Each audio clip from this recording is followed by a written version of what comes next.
Good afternoon from Sacred Space at Tanya's Realm. It's 1:01 p.m. on the 21st of September 2023. I've had an interesting day.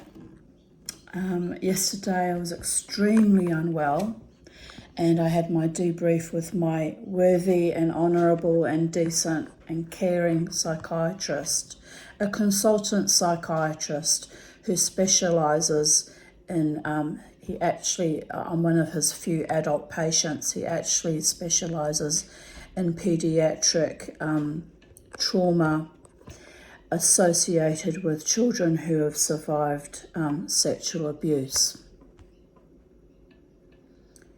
So he has been my advocate and my doctor now for 12 years, and he has fought for me on several other occasions.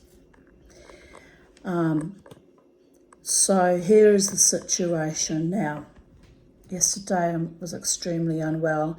I've been up every night for the past 2 years really, peeing large volumes of urine throughout the night, and I did access the QE2 ED department on the 8th of January this year, and I was, first of all, I was accused of lying that I'd even had major surgery at that hospital, which is an outrage, because my patient file was missing from that hospital.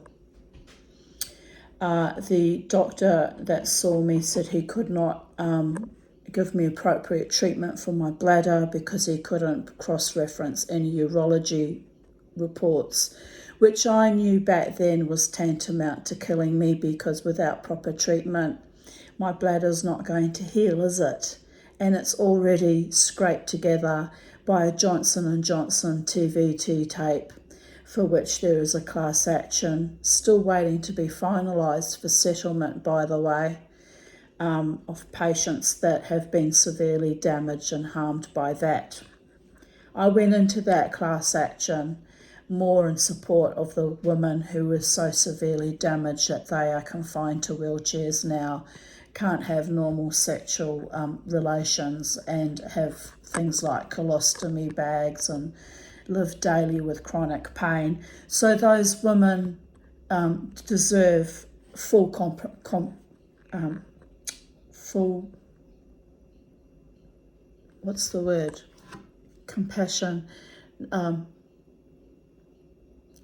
financial, the word's gone out of my head, compensation for the damage that was done to them and their hospitals by their urologists and gynecologists.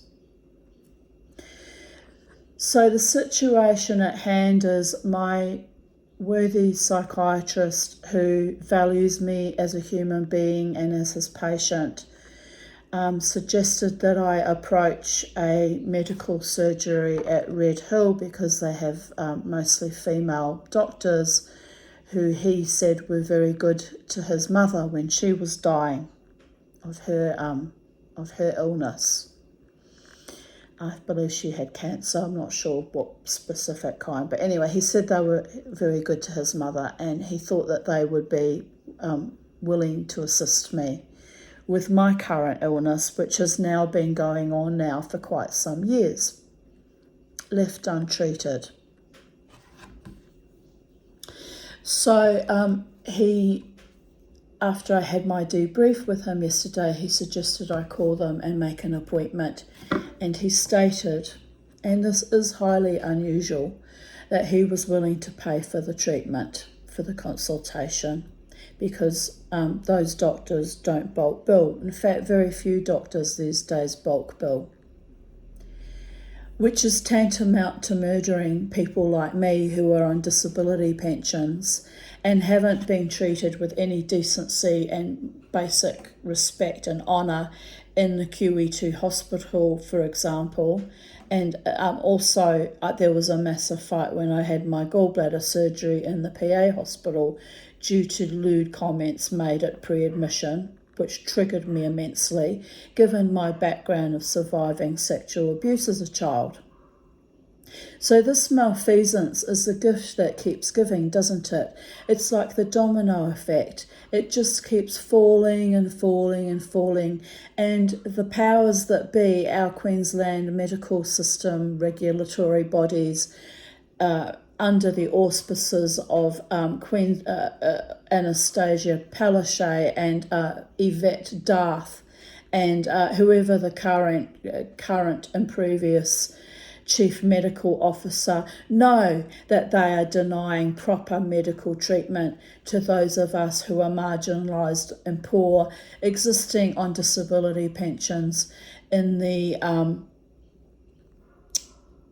living in Housing Commission through no fault of our own, because we already survived the other abuses that happened when we divorced our abusive partners and husbands and spent years languishing in dire poverty, raising children on welfare, again through no fault of our own, because our minds simply snapped and broke, and we were so broken we could barely function.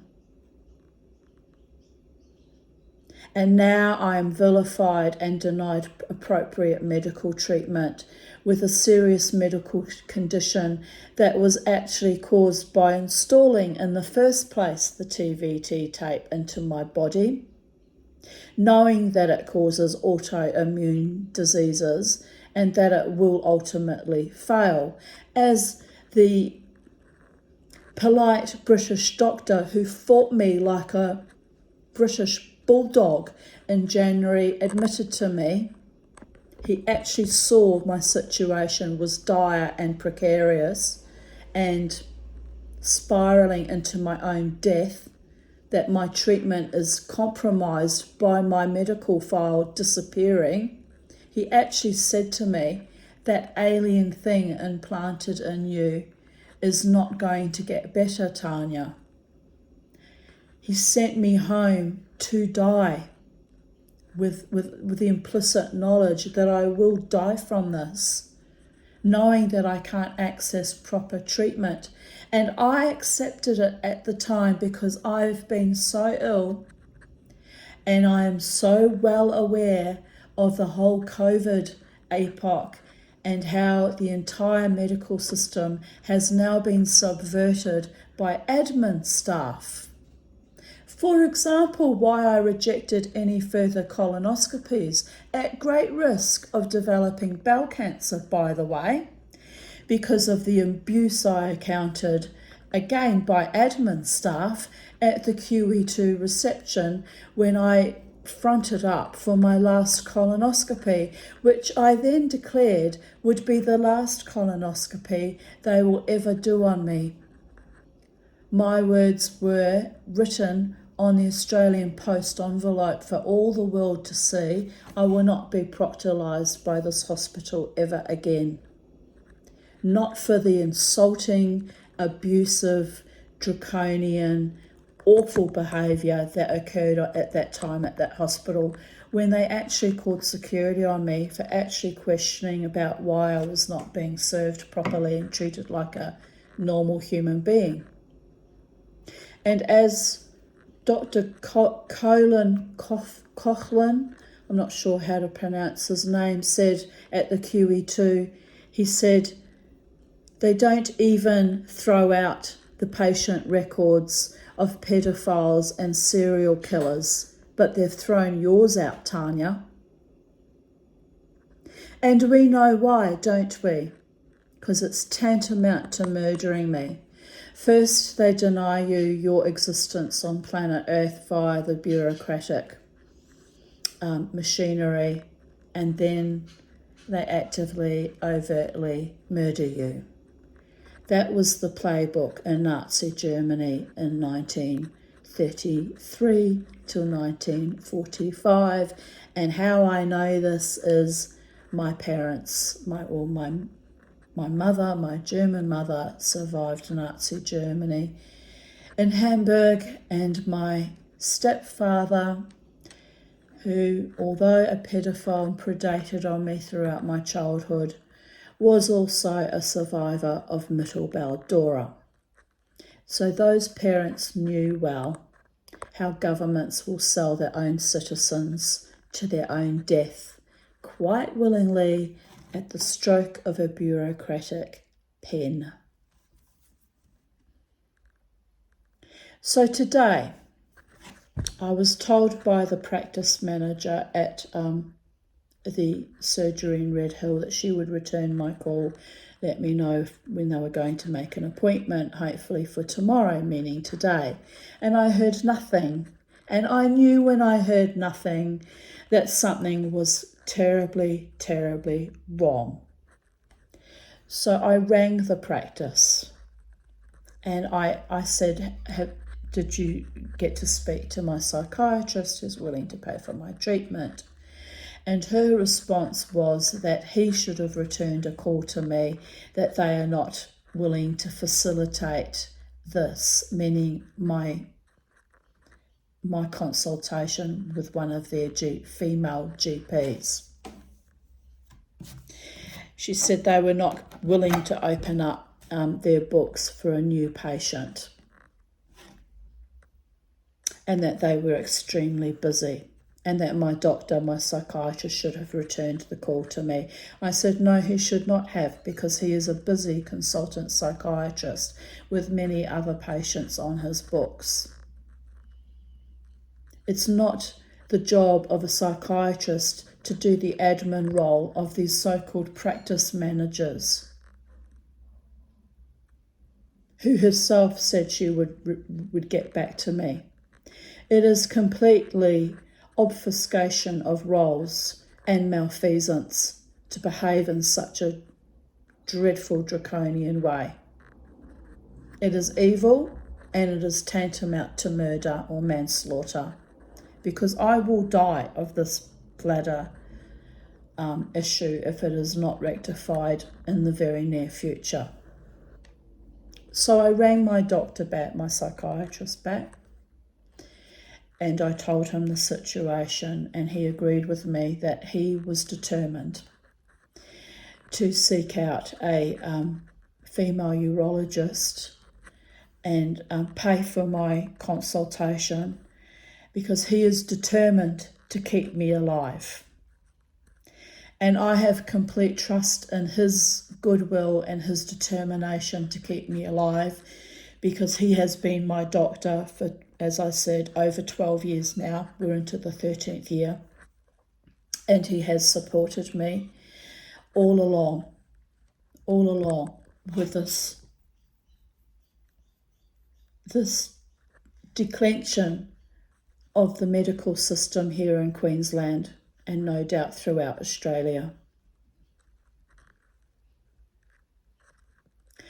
So now I wait, and I put my trust in my psychiatrist, having to network amongst his own peers to find a doctor who will treat me. And the interesting thing is that Dr. Coughlin at the QE2 in January told me, sneering into my face more or less, try and find a doctor that will get along with you, as if I'm some kind of vermin or some kind of serial troublemaker, when all I have done is spoken out against the injustices of our current epoch, the evil, the depopulation. It's absolute depopulation what is going on when GPs like my previous GP withheld antibiotics when I was extremely ill with my chest. Extremely ill. So, withholding antibiotics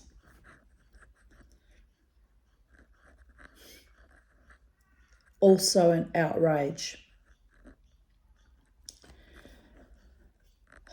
I am conscious that there were things put on my chart by that particular GP that were outright lies. For example, she referred to my fatty liver that I have from 15 years of taking psych meds, which would have been the primary cause of the damage, as alcoholic, that I was an alcoholic, when even my psychiatrist said, there's no way you're an alcoholic, Tanya, and it is possible to have a fatty liver from poor diet and, yes, years of taking in medications to cause a fatty liver. But that particular woman, that creature, wrote on my chart that I'm an alcoholic and somehow not worthy of proper medical treatment now. A murderer is what she is, a government hench person, allowing those of us in older age, in poverty and marginalised, living at the behest of the state, through no fault of our own, but by decades and decades of abuse, including the family law court when I sat there for my property settlement, who I witnessed that judge destroy millionaire women all day. I was the last woman in the courtroom, and all day he destroyed the lives of woman after woman after woman. And when my turn came, I told him so.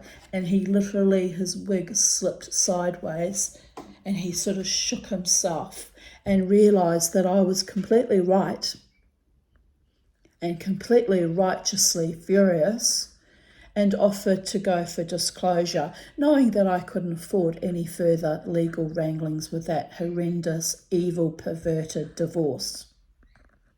Knowing that I would be sent into dire poverty, and knowing that I would be forced into decades and decades of being a welfare recipient, that now in the time of the COVID epoch with the current depopulation program literally means that I'm not taken seriously when I'm ill and means my actual death. And let us not forget the recent death threats I received out in my music scene where I go dancing. The harassment by security of the casino, hoping to force me out of there, which they got their wish, because I am old now. I have been ill for years now, and I am tired of being vilified and bullied and persecuted and harassed by vermin under the orders of the Premier of this Queensland government, who was so verminous that she's currently hiding out in Germany, I'm told.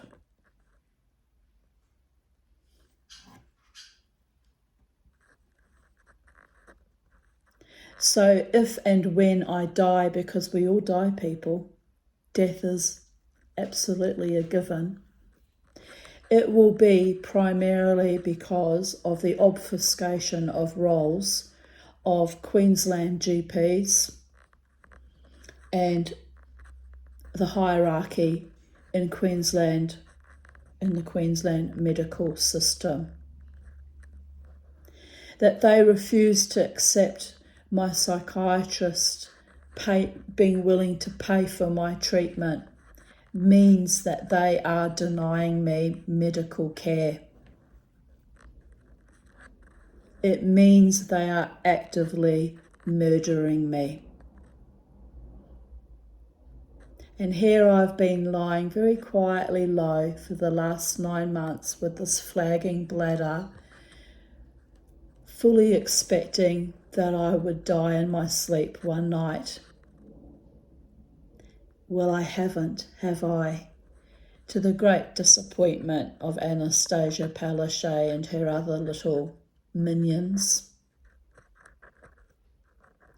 So this video is going out on YouTube for all the world to see. Because I won't be the only one. I'm not alone in this.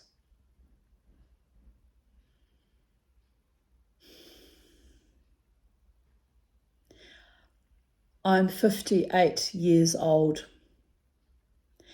I have spent the last 4 years fighting to stay alive, even through the COVID malfeasances imposed upon the population. I have lived with a flagging bladder now for over 2 years, 3 years. It's been very, very bad, and it is now getting worse. I am literally dying.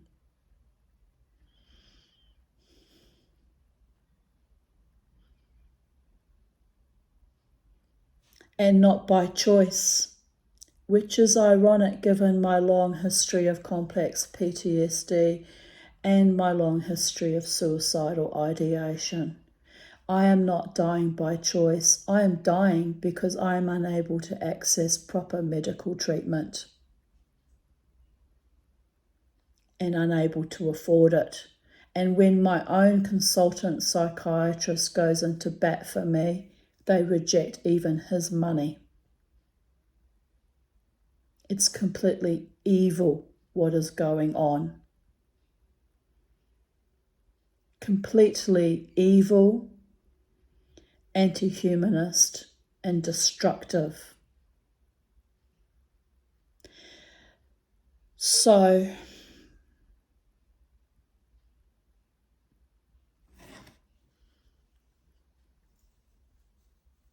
and there's nothing I can do about it.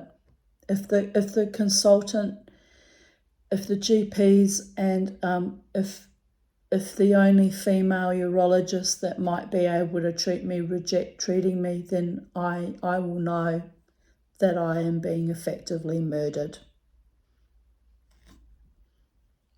It's tantamount to murder to withhold treatment for a bladder that they know was already severely damaged since 2007, when they hitched me up inside and gave me a TVT tape.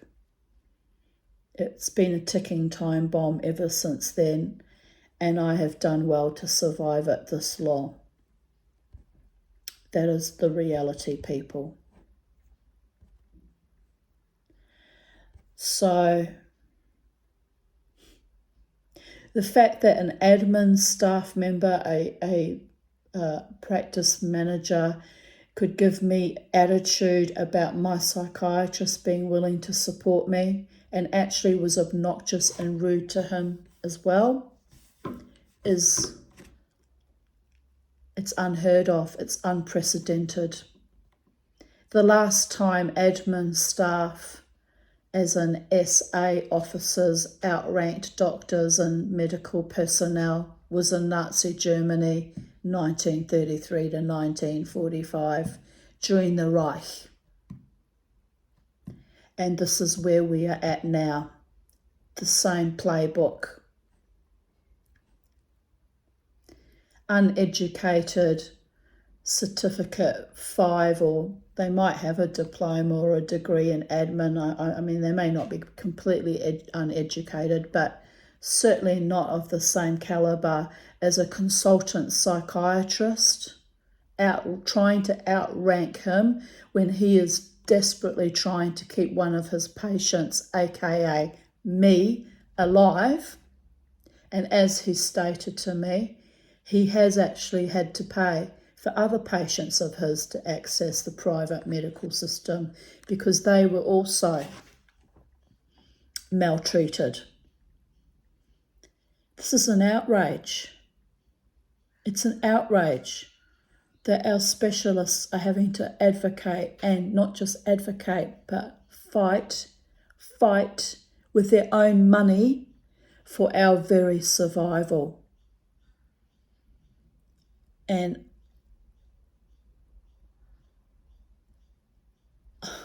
don't get me wrong, I'm not ungrateful to my doctor. It just proves to me how determined he is for me to stay alive, because he knows that I deserve to survive on this planet, just like every other human being. I'm not a rapist. I'm not a murderer. I'm not a thief. I'm not a liar. I'm not a cheater. I'm not cruel to animals. I'm not cruel to children. I don't particularly like abusive men, so they might tell a different story, but if I didn't like them or if I arced up, it's because they were abusive towards me or I witnessed them being abusive to other women. That's the only thing this government can have against me, is that I fought all abusers in all way, forms and manner, including the draconian ideology that was brought in 4 years ago. 3.5 to 4 years ago. That's the only thing they have got on me that they might not like, and that is worthy of my destruction because I spoke out against it. I'm not a criminal. I pay my taxes via my GST on my food. I even worked hard in the last since January 2021, so the last almost 3 years, trying to make a little business and get myself self-sustainable so that I would not be at the mercy of the state when my body started to break down, so that I could afford proper treatment. I was unable to afford proper veterinary care for my dog when he died on the 1st of August, and that too was an absolute surrealist Nazi nightmare of such epic proportions, because all they did was scream in my face as to whether I was going to pay the $600 for his ultrasound, and then told me that the treatment would cost too much and he wouldn't survive it anyway. So basically condemned my dog to death based on my level of poverty. That's what's really happening. They even are divesting us of our pets because we can't afford it. And they do it in the most venal, sadistic, evil, perverted way. So that was on the 1st of August, and now my health is deteriorating rapidly.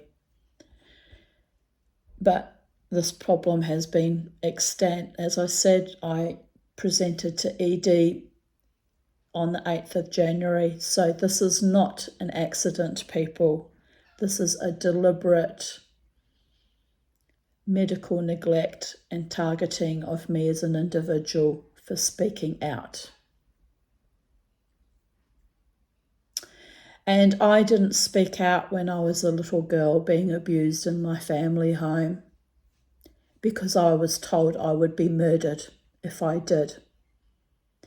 I didn't speak out until 20 years old, when I was silenced by my own sister, my half-sister, who happens also to have been a survivor of the same perpetrator within the family home. My godfather, my mother's one-time lover, who remained a family friend throughout my childhood and into my adulthood, until I spoke out at 20, because I did not want that man anywhere near my baby. And how was I vilified when I finally found my voice at 20 years age? Vilified and scapegoated by my own family beyond belief. The filthy lies that were written into my mother's will were enough to make my hair curl. I actually used to have dead straight hair, so the slight wave in my hair probably did make my hair curl. No, seriously, I was born with I had very curly hair as a young infant till the age of 3, so I guess you can factor in the aging process as well. But I digress. I have been scapegoated and targeted and vilified, intensively since I left my marriage when I was 29 going on 30, when I was strangled. Instead of receiving support from my government back then, my attackers were allowed to get away with it.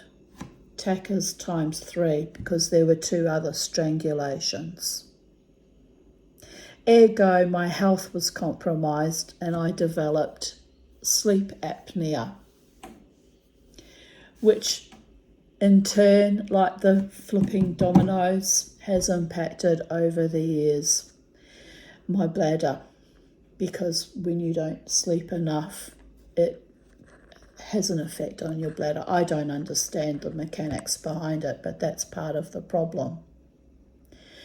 I did try to get medical treatment for my sleep apnea in 2002 to 2003, but the CPAP machine made me feel even more ill, and I got even less rest, and I was constantly in pain.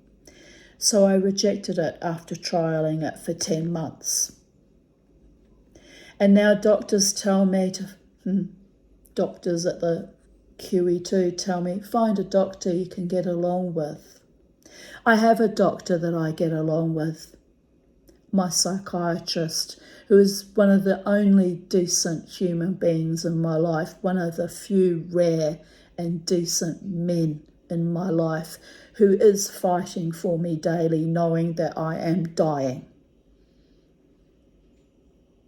And for him to be circumvented by admin staff and by Queensland Health, quite possibly it's coming up from very high up in the echelons. For him to be circumvented for trying to do his basic duty of care as a doctor, number 1, and number 2, as a human being, is deeply, deeply alarming, terrifying, traumatizing, horrific.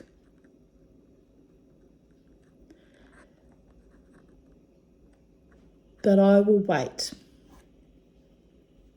He needs to reach out to people, doctors in his network, and see if there is someone willing to treat me.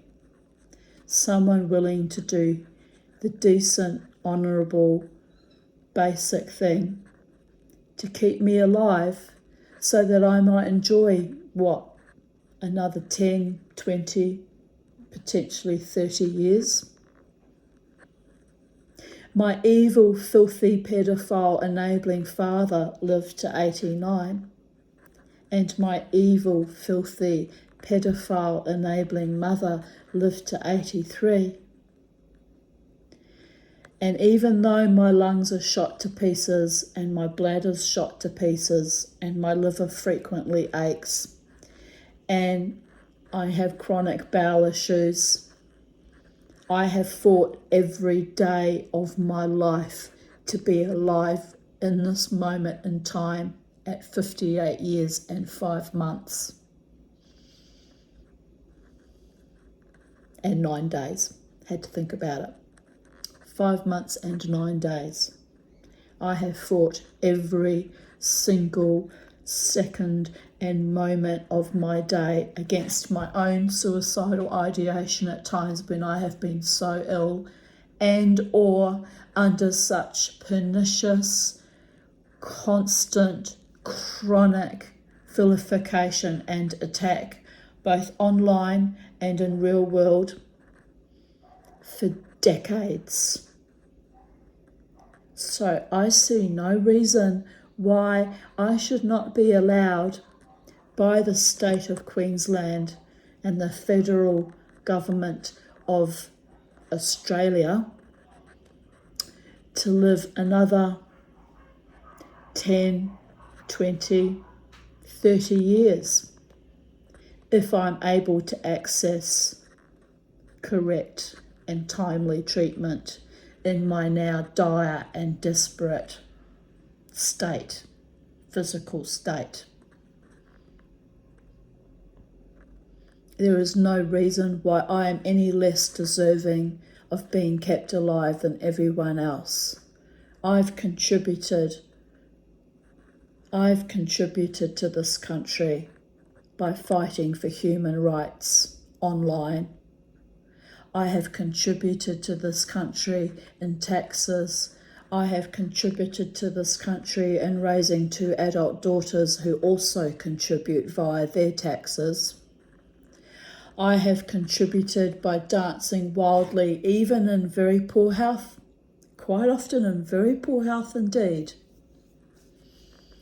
I have danced on the weekend for my one little bit of social life and my primal defiance to continuously dance and have exercise for my flagging old lady body.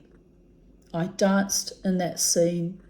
It's now 13 years. So I contributed in trying to keep my body healthy and vital and strong. I even contributed by returning to a celibate lifestyle when I realised I was only attracting men who were dangerous and life-threatening and rapey and condescending and vicious and were in effect trying to kill me that way. So yes, I shut down my sexuality, which there was a period in time, for a short window period of time, I actually did enjoy, because I contributed in keeping myself, my body, mind and spirit safe and pristine. I contributed. I have every right to stand on this planet Earth and to live as every other mortal being on this planet. So I'm making this video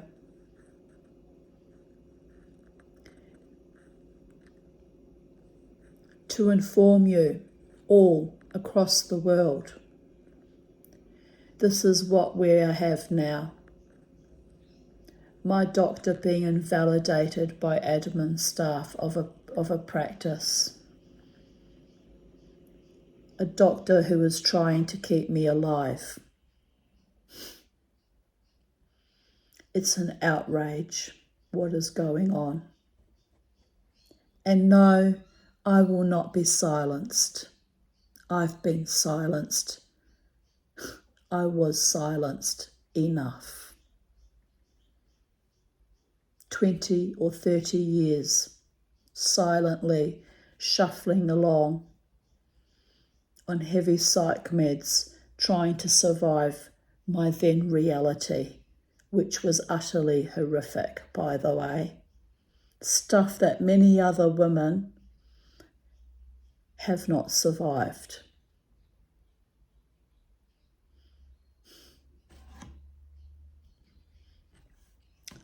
So goodbye and good luck. Wish me luck, those of you who see my videos and realise that I'm speaking the absolute, honest truth about my situation.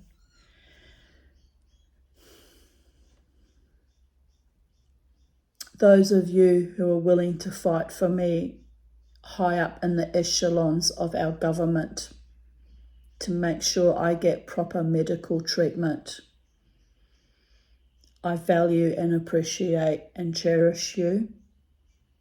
There must be some good doctors and specialists out there like my psychiatrist.